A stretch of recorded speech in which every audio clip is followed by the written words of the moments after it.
जय भोलेनाथ। हर हर महादेव। मीन राशि, आप सबका बहुत बहुत स्वागत है। मित्रों, अब आने वाले समय में आपके घर को स्वर्ग जैसा बना देगी यह देवी। जी हाँ मित्रों, इस देवी के आने से आपका भाग्य बहुत जल्द बदलने वाला है। मित्रों, हम चाहते हैं कि आपका घर खुशियों से भर जाए। धन की तंगी, आर्थिक परेशानी क्या होती है आपको पता ही ना चले।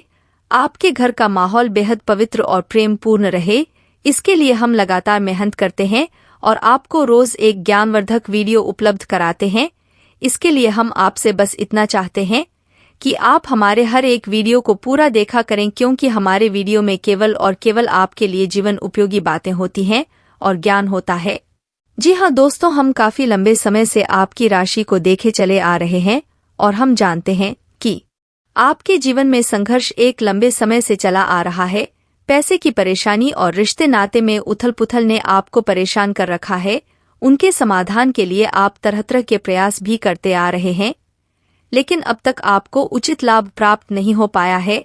लेकिन दोस्तों, हम आपको जो भी उपाय बताते हैं वह कारगर होते हैं और हजारों लोगों पर ऐसे उपायों का प्रभाव पहले ही देखा जा चुका है, तो यह उपाय आपके ऊपर भी निश्चित कार्य करेंगे।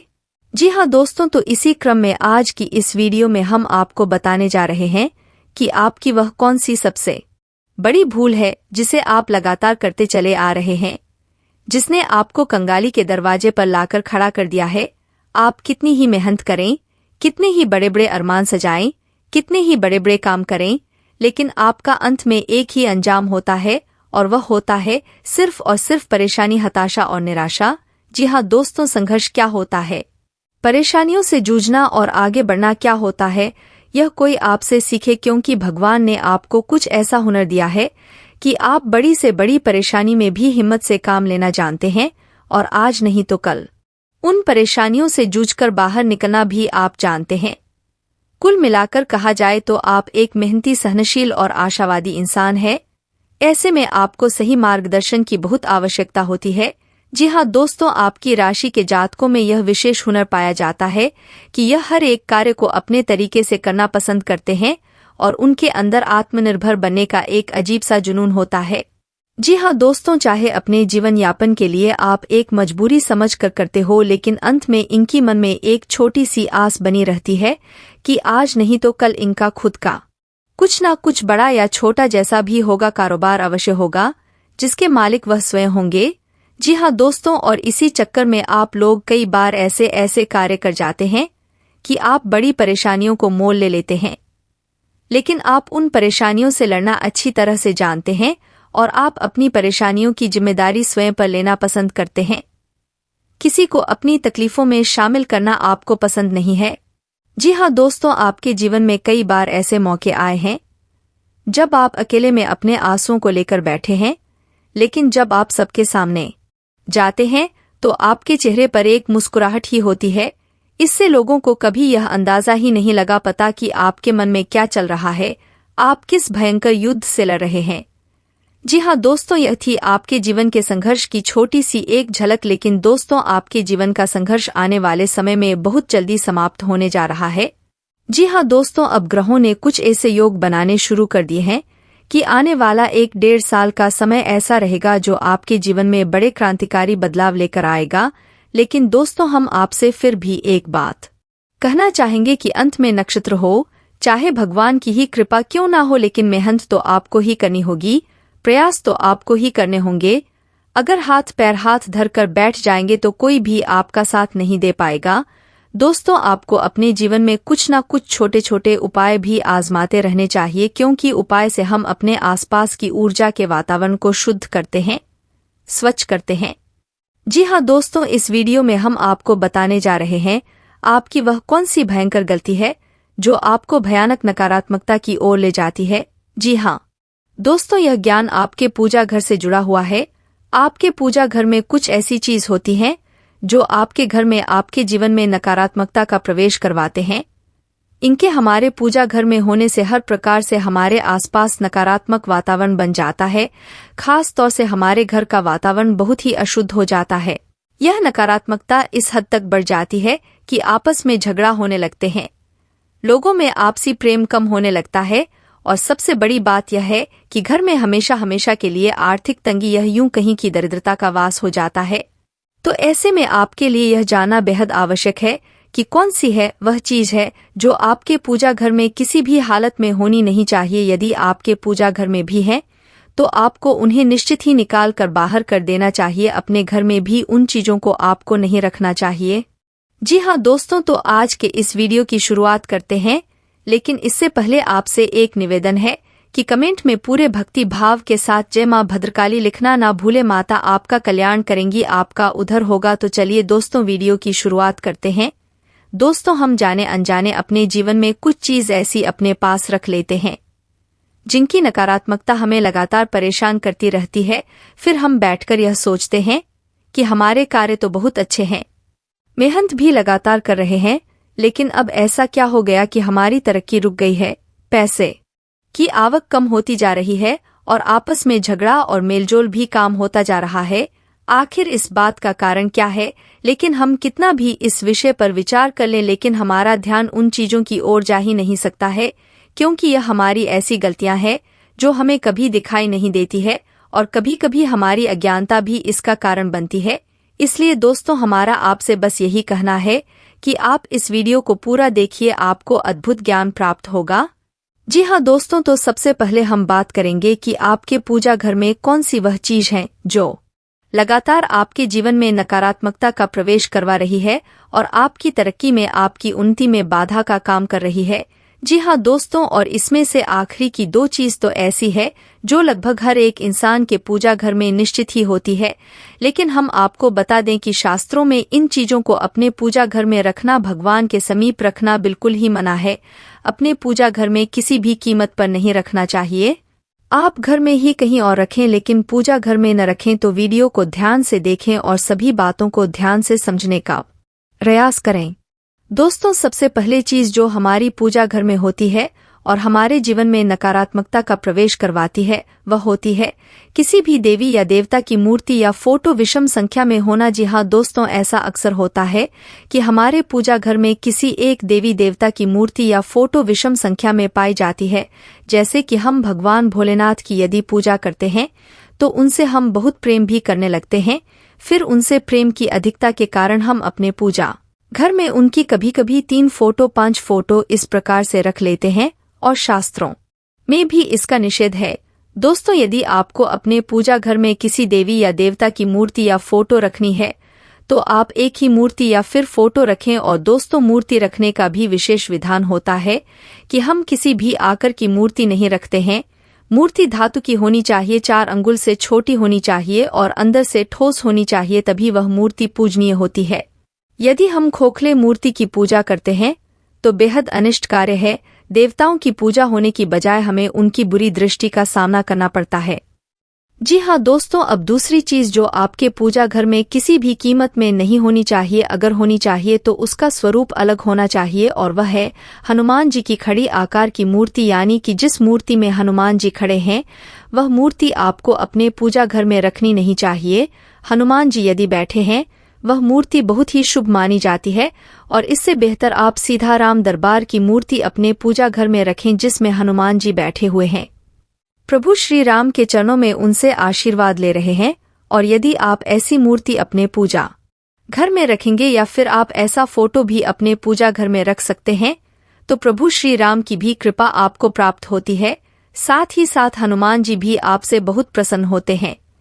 जी हाँ दोस्तों, अब वह चीज जो कि अक्सर हर एक इंसान के पूजा घर में पाई जाती है लेकिन इस रूप में नहीं होनी चाहिए, और वह है चावल। दोस्तों, शास्त्रों में चावल को अक्षत कहा गया है और पूजा पाठ में बेहद शुभ माना गया है। ऐसे में यदि चावल आपके पूजा घर में है तो कोई समस्या नहीं, लेकिन यदि चावल टूटे फूटे हैं तो यह बेहद नाशकारी है।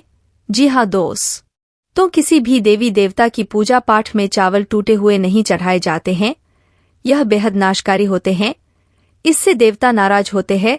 तो आपको चावल अपने पूजा घर में यदि रखना है तो आप देख लें कि चावल टूटे फूटे न हो, संपूर्ण आकर के चावल ही अपनी पूजा घर में रखें। और चावल की जो डिब्बी आप अपने पूजा घर में रखें उसे पूजा घर के बजाय दूसरे किसी अलमारी में रख ले तो ज्यादा बेहतर होगा। दोस्तों, आज हम जानेंगे कि ताला और चाबी का क्या उपाय होता है। आपने कई बार देखा होगा कि मंदिरों में लोग या फिर चौराहे पर लोग या फिर कहीं पीपल के पेड़ के नीचे आपको ताले पड़े मिल जाते हैं। ताला और चाबी। अब चाबी देखिए कई तरह से बनती है। लोगों के पास सोने की चाबियां भी होती है, लोगों के पास पीतल की चाबियां भी होती हैं। हम उपाय तो करते हैं, पर हम जानते नहीं कि यह उपाय किस काम का है, क्या इसके पीछे लॉजिक है और इस उपाय के कितने उपयोग हैं, कितने तरीके से किया जा सकता है। आपको उनमें से कुछ जरूरी बातें और इम्पोर्टेंट टिप्स विथ लॉजिक आपको समझने वाला हूं, ताकि आपको यह ताले का उपाय समझ आ जाए कि यह तरह से ये ताले चाबी का उपाय किया जाता है। अब देखिए, ताला जब तक बंद है तो समझ लीजिए वह शनि का रूप है। जब तक वह ताला बंद है शनि का रूप है। और जैसे ही चाबी क्या है? चाबी है केतु। और जैसे ही आपने चाबी इसमें लगाई और यह ताला खोला, शनि यानी कि जो आपकी किस्मत है, केतु जो बृहस्पति का मित्र है, आपकी किस्मत से संबंध रखता है, आपके सफर से संबंध रखता है, आपके जीवन में आने वाले अड़चन से, परेशानियों से संबंध रखता है। वह चीजें यहाँ पर आपको एक साथ मिल जाते हैं, यानी कि इन चीजों को हमने आपस में मिलाया। अपने बंद किस्मत यानी कि जो ताले की तरह बंद थी, उसको हमने चाबी केतु की मदद लेकर हमने उस किस्मत को खोल दिया। अब यह किस्मत तो खुल गई, उसके बाद हमें करना क्या है? क्या करते हैं हम? इस ताले को ले जाकर धर्मस्थान में रखते हैं और ताला हमेशा खुला हुआ रखा जाता है। इस चीज का ध्यान रखना है। अब यह ताला खोलकर हमें किस किस उपाय के चक्कर में रखना होता है, क्या क्या उपाय इस ताले और चाबी के होते हैं, कौन सा ताला हमें किस समय पर इस्तेमाल करना है, वह समझना जरूरी है। क्योंकि हम मार्केट से कोई भी ताला लेते हैं, चाबी लगाई, खोल कर जाकर मंदिर में रख दिया, पर उसके पीछे हम यह नहीं जानते कि हम किस उपाय के लिए कौन सा ताला इस्तेमाल करें। मार्केट में मिलने वाले ताले क्या है? ताला है स्टील का। इसके अलावा पीतल के ताले भी मिलते हैं, जिनके ऊपर स्टील का बैंड होता है, जो कि ताला बंद होने वाला होता है। अब अगर आपकी कहीं पर शादी नहीं हो रही है, किसी की शादी संबंधी दिक्कत है, तो अपने पीतल का ताला खरीदना है। अगर मान लीजिए आपका कहीं पर सफर नहीं हो पा रहा है, बच्चे बहुत सी तैयारी करते हैं, विदेश जाने की, कहीं पर उनके विदेश के काम नहीं बनते हैं, तब आपने स्टील का ताला लेना है। आपके कहीं पर भी कोर्ट कचहरी के झंझट है, आपका कोई काम नहीं बन रहा है, तब आपने स्टील का ताला लेना है। अगर आपका कहीं पर कोई सरकारी कामकाज है जो कि आपने करवाने हैं, कहीं पर कोई जॉब की तैयारी कर रहा है, कहीं पर कोई टेंडर लगाना, गवर्नमेंट से सपोर्ट चाहता है, उसके लिए आपको पीतल का ताला लेना है। विदेशी योग, जो लोग ट्राई कर करके थक गए हैं, विदेश के काम नहीं बन रहे हैं, उनको पीतल का ताला लेना है। अब आपको यह उपाय कौन कौन से दिन करना है, यह समझ लीजिए। अगर आप स्टील का ताला ले रहे हैं, स्टेनलेस स्टील का ताला ले रहे हैं, आप कोई भी साइज का ताला लीजिए, कोई मैटर नहीं है, बस ताला होना चाहिए। आपने ताला लिया और उसको खोलिए। खोलने के बाद अगर आप स्टील का ताला ले रहे हैं, तब आपने यह ताला ले जाकर गुरुवार के दिन मंदिर में रखना है और किसी भी मूर्ति के आगे आप अपनी प्रार्थना बोलकर ताला रखकर चलते बनिए। अगर मान लीजिए कहीं पर विदेशी योग और इस तरह की परेशानी आ रही है, तो आपके लिए 2 दिन बेस्ट है। या तो वीरवार यानी कि गुरुवार का दिन, या फिर शनिवार का दिन आपने ताला खोलना है, अपनी प्रार्थना बोलनी है और मंदिर में किसी मूर्ति के आगे रखकर चलते बनिए। शादी नहीं हो रही है तो आपको ताला लेना है पीतल का। पीतल के ताले के साथ 400 ग्राम चने की दाल जरूर ले लीजिएगा। 400 ग्राम चने की दाल। और यह उपाय सुबह सुबह करिए, अर्ली मॉर्निंग, जितना जल्दी आप उठकर सुबह नहा धोकर 400 ग्राम चने की दाल, एक पीतल का ताला जिसे खोलकर आप चने की दाल और पीतल के ताले के साथ आप मंदिर में बैठे पुजारी के हाथ में रखकर कुछ दक्षिणा रखकर आशीर्वाद लेकर अपने चलते बनिए। यह विवाह का उपाय कम से कम 7 गुरुवार इसी तरीके से आप रिपीट करते रहिए। आपके विवाह के योग होंगे, अच्छा जीवन साथी मिलेगा। आपके ऊपर जो गुरु की बाधा आ रही थी, आपके रिश्ते होने में वह आपकी दूर होगी। कहीं पर लव मैरिज की दिक्कत आ रही है, शादी वगैरह नहीं हो पा रही है, परिवार के लोग नहीं मान रहे हैं, या फिर कहीं पर किसी भी तरह की बाधा के कारण आपकी शादी नहीं हो पा रही है, जिससे आप चाहते हो उससे होने के आपके योग बनेंगे। अब यह उपाय देखिए, पहले समय में हुआ करते थे। हम अगर देखें तो कुछ छोटे छोटे टोटके इस तरीके से हमारे बड़े बुजुर्ग किया करते थे, और अब बड़े बुजुर्ग ना तो हमारे साथ रहते हैं, कई बार साथ रहते भी ये तो वह समझाते हैं, पर आजकल के हम मॉडर्न लोग वह बातें समझते नहीं है। यह समझते हैं कि इनको क्या पता है, यह तो उलझुल उपाय ही बताते हैं। कुछ ना कुछ तो बात हुआ करती थी उन उपायों में। आजकल के टाइम में हम उन उपायों को छोड़कर बड़े बड़े उपाय के चक्कर में पड़ चुके हैं और उपाय हो नहीं पाते हैं, क्योंकि वह पूरा प्रॉपर सीरीज और प्रॉपर विधि से उपाय नहीं हो पाता है। कुछ उपाय इतने सिंपल और छोटे होते हैं जो कि आप कर दें तो आपकी किस्मत में आ रहे रोड़े हटकर आपका रास्ता साफ हो जाता है और आपके बिगड़े हुए काम बनने शुरू हो जाते हैं। तो दोस्तों, यह तले का आप उपाय कर सकते हैं, और भी इसके उपाय हैं। तले का कई बार चौराहे पर लोग फेंकते हैं, तो चौराहे पर बिल्कुल मत फेंकिए, आप ताले को धर्म स्थान में ही दीजिए।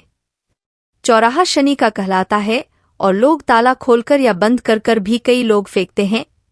चौराहे पर फेंका हुआ ताला किसी उपाय के काबिल नहीं होता है। हमें ग्रहों को शुभ करना है। शुभ करने के लिए किसी ग्रह से संबंधित चीज को अगर हम धर्म स्थान में पहुंचाते हैं तो वह अच्छी होती है और शुभ होती है। उसके नेगेटिव प्रभाव दूर होते हैं और पॉजिटिव प्रभाव जो हमको लेने होते हैं वह बढ़ते हैं। एग्जाम्पल के तौर पर समझिए कि अगर मान लीजिए किसी को सांप ने काट लिया, तो जैसे कहते हैं जहर को मारने की दवा भी जहर होती है। अगर मान लीजिए कोई ग्रह जहरीला है, तो उसके जहरीले तत्वों को हम किस तरीके से पॉजिटिव करके उससे अच्छे रिजल्ट ले, इन तरीकों को समझना जरूरी होता है। और वही तरीका बेस्ट होता है जो ग्रह की तासीर को भी खराब ना करें और ग्रह के पॉजिटिव रिजल्ट भी हमको दिलवाता रहे। तो दोस्तों, आप यह उपाय करिए, और किसी तरह की परेशानी आ रही है तो एक और उपाय आपको बता देता हूँ। किसी की बीमारी ठीक नहीं हो रही है, काफी समय से बीमार चल रहा है, तो रोगी के सर से 7 बार एंटी क्लॉक इस ताले को घुमाकर आप ताला खोलकर आप कहीं पर भी जो शनिवार के दिन दान मांगने आते हैं, ढकोर उनको ऐसा ताला जरूर दीजिए। आप देखेंगे कि रोगी के रोग में किस तरीके से दवाइयां लगना शुरू होती हैं, वह परेशानियों से कैसे निकालना शुरू होता है।